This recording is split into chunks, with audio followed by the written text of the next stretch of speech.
Have you ever been really hungry and you wanted something delicious and were willing to wait 3 hours for the delicious? Yeah, me neither. But nonetheless, we're gonna make this recipe today. It's absolutely delicious and it is going to take, at least 3 hours. But we're gonna make some klobásnik.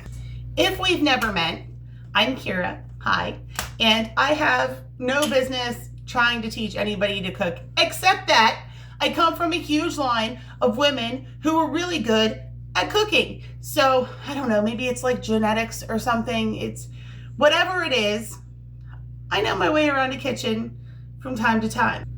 So if you don't know what a klobásnik is, it is a kolachi. Do you know what a kolachi is? It's a pastry with like a fruit, generally fruit or sweet filling. A klobásnik has a savory filling, usually sausage, cheese, some people like ham in them. I know that my family does. So this is going to be sort of like a sausage roll, kind of, but like a Czech version. It's delicious. But again, takes for fucking ever. The recipe that I'm using, I am tripling because there are 4 people in this house that are obsessed with klobásnik. And if I don't make more than I think, then we're gonna run out. The actual recipe calls for 2/3 cup of warm milk, warm whole milk. So I tripled that, put it in my bowl, and I'm gonna pop it in the microwave. Not enough to scald it, just enough to make it warm. Okay, so now that we've got the milk warmed up, I apologize for my dishwasher, by the way, but dishes must be done. To our milk, in the same bully bowl, we're going to do, 3/4 of a tablespoon of sugar, because we need sugar and yeast to create the reaction to help us make the fucking dough. Scissors are never where I think that they should be. Found some. So into our mixture, we're gonna go ahead and put some plastic to dump our yeast in. I'm using 3 packets because again, I'm tripling the recipe. And it is about to smell like a brewery all up in here. So, and I cannot stress this enough, do these on a day when you're gonna be at home and you have a shit ton of other things to do, like laundry or cleaning or whatever, because otherwise you're gonna be spending the day twiddling your thumbs, wondering why you've made the life decisions that you've made. So I'm just covering my bowl with some good cling wrap, and I'm gonna let this sit here for about 7 minutes so that it can get all foamy and bubbly and yeasty. Now, in my favorite big ass bowl, I'm going to combine some flour, sugar, salt. The regular recipe for this calls for 2 cups, two cups of flour. Tripling it. I'm gonna pour it. I feel like it'll be easier-ish. 6 cups of flour. I don't know why I feel like I have to do the count all the time. So that's my flour. You're gonna like get tired of me saying this, but regular recipe, 2 tablespoons of sugar is what this calls for. Obviously, I'm using 6. 6 tablespoons of sugar. Salt. So it's a 1/2 teaspoon. I'm tripling it. What is that, 1.5? I think my math is right on that. Who knows? Somebody will correct me if I'm wrong. I know how the interwebs work. We're just gonna mix this. Just give it a stir. I like to use my whisk because then I know everything is incorporated. So now we're just gonna wait. We're gonna wait for that to all, it is foaming pretty good. So a couple more minutes, I think, for this, and then we'll start mixing this up so that we can get our dough going, and then hurry up and wait. Once your yeast, milk, and sugar look like this, all frothy and bubbly, and your house smells like a brewery, we're gonna add some eggs to this mixture. 1 egg for the typical recipe. I'm using 3. Preferably, by the way, these eggs would be room temp, but why would you know that? Because I didn't tell you. Loud noise. Once we've got our eggs combined into that mixture, we're gonna slowly start adding our dry ingredients. This is when, you know, a stand mixer or a bread maker or something like that really comes in handy, because eventually this dough is gonna ride up my mixers and cause me a giant mess. My whole life is a giant mess, so why should my Klobásnik be any different? Oh, here we go. See, I don't recommend it. There's no way that I can finish this with my hand mixer because it's just not gonna work. I better take my ring off before I get in big trouble. I'm just gonna knead the rest of this. It is sticky dough. So if this bothers you, just be prepared for that. Okay, now that we've made a sufficient mess with our dough, I'm going to actually switch bowls and put this in my big giant bowl because it needs room to rise. And if I keep it in this bowl, it'll rise, but eventually it'll want to like overflow. Okay, I think I'm mostly dough free, but my sink is not. We've got our dough in our bowl. We're going to cover this again with a towel, cling wrap, whatever the fuck you've got lying around. Are you kidding me? I lost my scissors again. I'm going to pop a towel on here too. I am. Because I forgot I had this towel out already. And then I'm going to let this sit. We're all going to let this sit for an hour. So find something to do. Clean up your doughy mess. Watch a show. Whatever. You've got an hour. So 1 whole damn hour later, I did manage to get some dishes done and stuff. Let's see how big our dough's gotten. This is why I switched out bowls. See? It's massive. I know what you're thinking.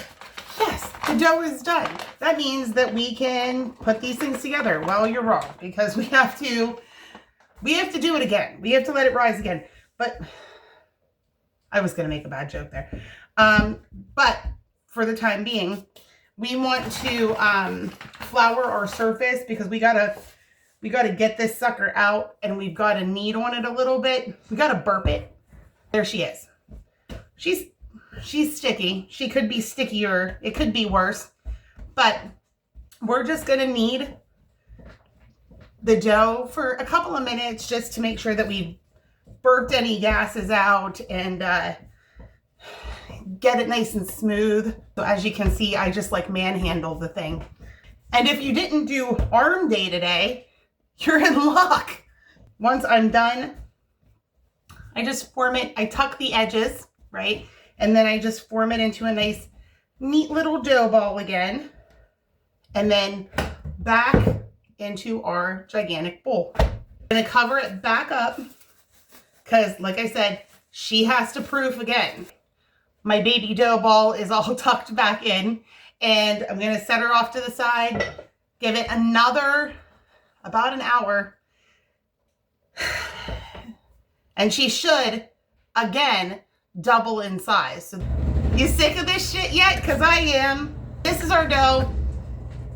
She's risen twice, doubled in size twice, and we can fucking move on with our lives. Flour your surface really good because this dough, she is a sticky. Dump her out, maybe, potentially. Oh, there she goes. And I've got flour everywhere. We're going to just knead her a little bit one last time because we have to cut her apart and roll her. If you find that you're getting too much flour up in this bitch, just the tiniest couple of drops of like olive oil will help with that. We're going to cut this into some chunks. I don't know how many I'm gonna get. I really don't. I'm just grabbing a knife and doing it. I don't have I don't have like a dough cutter or anything. So as I mentioned before, these are a savory pastry. So what you stuff them with is completely up to you. For the sausage ones, which are my favorite, I like to use the Smokies. The only problem is the only place in town that I can buy these in my entire city with all of the fucking grocery stores is Walmart. So if you can't find them anywhere else, check Walmart. I also use cheese, junky cheese. That's what makes them good. Boys do like some pepper jack with their ham in theirs. And so we've reached the point where we're ready to just roll these out. And regardless of what you are gonna stick in them, they're all gonna still be somewhat the same. So I don't try to roll into a circle or anything. I feel like that's a waste of time. Just into kind of like, you know, a hot dog bun shape. Take your sausage and stick it, I kind of stick it toward the outside of one side and then start rolling it up a little.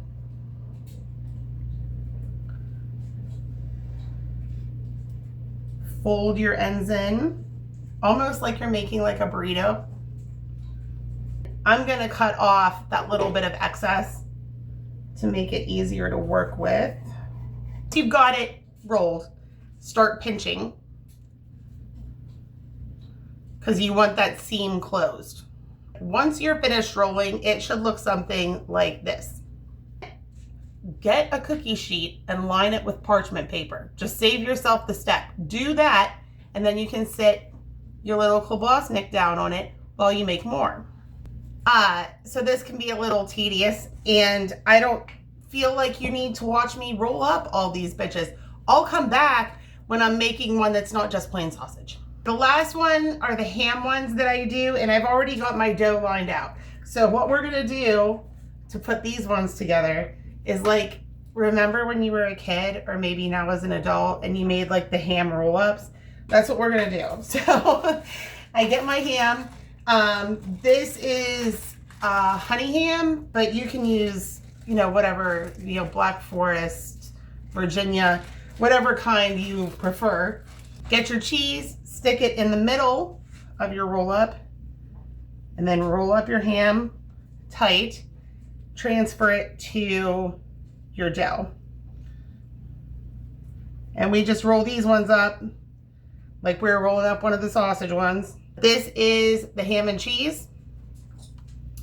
And I'm just gonna finish rolling these and be back with some bad news. These are all of our ham and cheese Klobásnik. And I bet you're thinking to yourself, sweet, now we can put these in the oven and be fucking done with this. Well, guess what? You can't. You can't, because they have to proof again for another 30 minutes before you can bake them. So find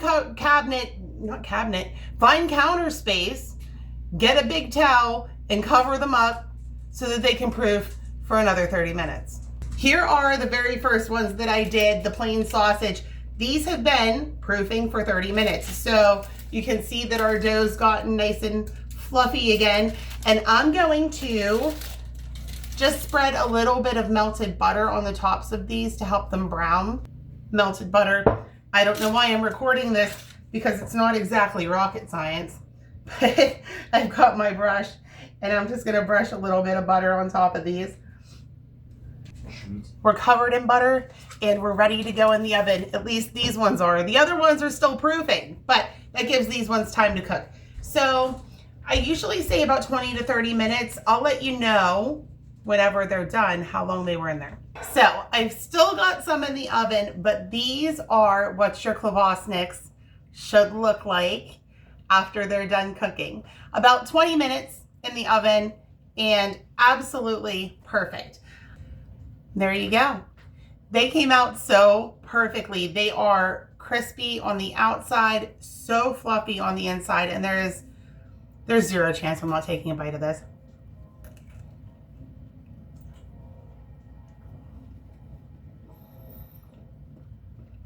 These are so perfect. Seriously, if you have the time and the patience, make some of these. You are not going to be disappointed.